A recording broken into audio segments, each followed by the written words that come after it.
नमस्कार, मैं दिनेश्वर महाराज आप सभी का नवदुर्गा शक्तिपीठ पर स्वागत है। हेलो दोस्तों, नमस्कार। मैं दिनेश्वर महाराज आप सभी का स्वागत करता हूं। आज मैं आप सभी को एक सच्चाई से सामना कराऊंगा। सामना जस्ट लाइक की बातों से या मेरे बोलने के तरीके से मैं आप सभी को सामना कराऊंगा। उसे आपको समझना है।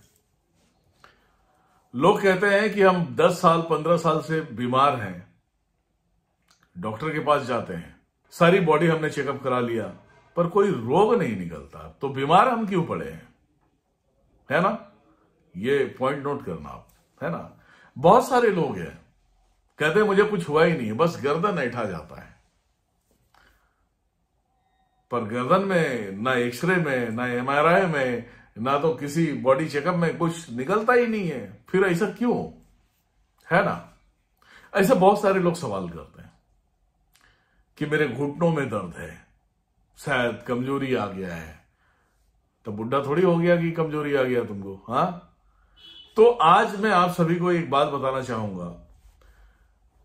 जब हॉस्पिटलों में, दवाखानों में, किसी भी जांच में कोई रिपोर्ट नहीं आता कि आपके शरीर में कोई भी प्रॉब्लम नहीं है, ना किडनी खराब है, ना अतड़ी खराब है, ना पथरी खराब है, ना तो शरीर का गुर्दा खराब है, ना तो अंग खराब है, ना तो तुम्हारा सर खराब है, ना तो दिमाग खराब है, ना तो तुम्हारी पूरी बॉडी खराब है।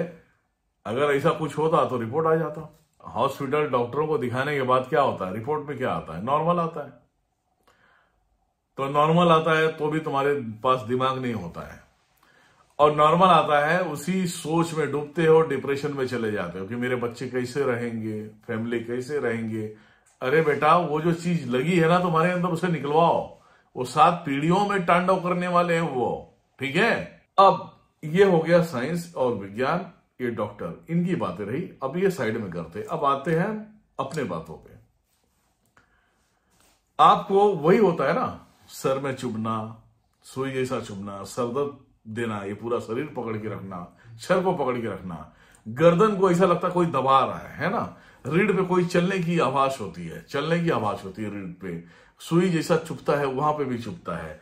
उसके बाद नाभि के अंदर गैस होता है, गैस से उठता है, ऐसा लगता है कि गैस ऊपर चढ़ रहा है, सीने की तरफ चढ़ रहा है, और सीना तुम्हारा दर्द देने लगता है, और सीने में भी दबाव आता है ना? फिर वहां से गैस के माध्यम से आपको ऐसा लगता है घुटने में है, घुटने में दर्द चालू हो गया है, और मतलब तुम्हारे पंजे, शरीर की किसी भी पोजीशन में आराम नहीं है, और फिर भी आप दवा करा रहे हो। तो कितने बड़े मूर्ख हो, जरा आप अपने अंदर भी सोच लेना। ठीक है?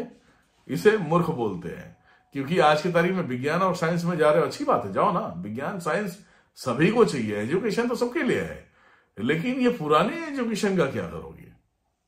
एक तरफ तुम्हें रिपोर्ट नहीं आ रहा है, एक तरफ तुम्हारे शरीर में इतने सारे प्रॉब्लम है, तो उस प्रॉब्लम को कैसे सॉल्व करोगे? आपको पता है, ये वीडियो मैं बनाने वाला नहीं था, लेकिन आज आप सभी के लिए मैं एक मोटिवेशन वीडियो दे रहा हूं, ताकि इसे समझ सके आप समझेंगे तो समझ पाएंगे, अन्यथा नहीं समझ पाएंगे। अब एक तरफ रिपोर्ट नहीं आ रहा है, एक तरफ तुम्हारे शरीर में इतने सारे प्रॉब्लम है। शाम होगा आंखें लाल हो जाएगी, अचानक मुंह से गालियां निकलना चालू हो जाएगी, उल्टे सीधे कार्य करोगे, तो इसका मतलब समझ में आता है तुम्हारे ऊपर तंत्र क्रिया किया गया है।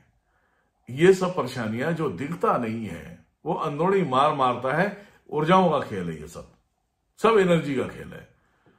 मान लिया जाए आपका दुश्मन है, 1 नहीं 4 हो सकते, 10 हो सकते हैं, या एक ही हो, आप उसे नहीं पसंद हो, वो आपको तोड़ना चाहता है। आपके घरों में आपके वजह से आपके ऊपर जब तंत्र क्रियाएं किया जाता है ना, तो आपके पूरे फैमिली को लपेट लेता है, जिसको बोलते हैं 7 पीढ़ियां बर्बाद होने के लाइनअप करना स्टार्ट कर देते हैं तंत्र। वो जो तंत्र तुम्हारे शरीर में घुसे है ना, तो सोचेंगे इसे मार देंगे तो साला दूसरे दिन किसके पास रहेंगे? इसके बीवी के अंदर घुसेंगे।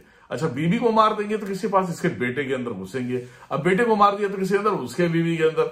अब उसके बीवी को मार दिया तो किसके अंदर? तो फिर उसके लड़के के अंदर, नाती पोता, ये तो 7 पीढ़ियां घूम जाएगी पूरी तरह से। तो आप तो कभी जिंदगी में ठीक नहीं होने वाले हो, है ना? तो जब जिंदगी में ठीक नहीं हो पाओगे, तब तो कहीं जाओगे, है ना? और आजकल तो बहुत सारे लोग महाराज बाबा सबको बदनाम करके रख दिए, फिर जाके उधर जी हजूरी करते हो। महाराज जी मैं इतने सालों से परेशान हूं, मैं बहुत डॉक्टरी गया किया, दवा लिया, डॉक्टर के पास गया, हॉस्पिटल गया, पूरा बॉडी चेकअप करा लिया, फिर कोई काम में नहीं आता। मैं क्या करूं? क्या करूं? नहीं, जहां भगवान है वहां भूत है, जहां भूत है वहां भगवान है। आपको शायद ये पता नहीं होगा, जितनी आबादी हमारे पूरे वर्ल्ड की नहीं होगी, उससे कई लाख गुना ज्यादा तो यहां शैतानों का वास है। लाख गुना ज्यादा शैतानों का वास है। ये आपके इस दृष्टि से नहीं दिखेगी, जो खुले आंखों से देख रहे हो उससे नहीं दिखेगी। जब अंदर घुसेगा ढंग से तब पता चलेगा। आप लोग हमेशा सर दर्द से परेशान रहते हो, पैर के दर्द से परेशान रहते हो, रीढ़ की हड्डी से परेशान रहते हो, गर्दन से परेशान रहते हो, नींद नहीं आती आपको, जब तंत्र लगते हैं तो रात भर सो नहीं पाते हो। सबसे बड़ी विडंबना की बात है, रात भर सो नहीं पाते हो। सुबह अगर नींद भी आती है तो 4 बजे के क्रॉस होगा, 4:10, 4:30 बजे या 4:45 बजे, तब जाके तुम्हें नींद आएगी। तो तुम कौन सी दुनिया में हो? साइंस की दुनिया में जी रहे हो।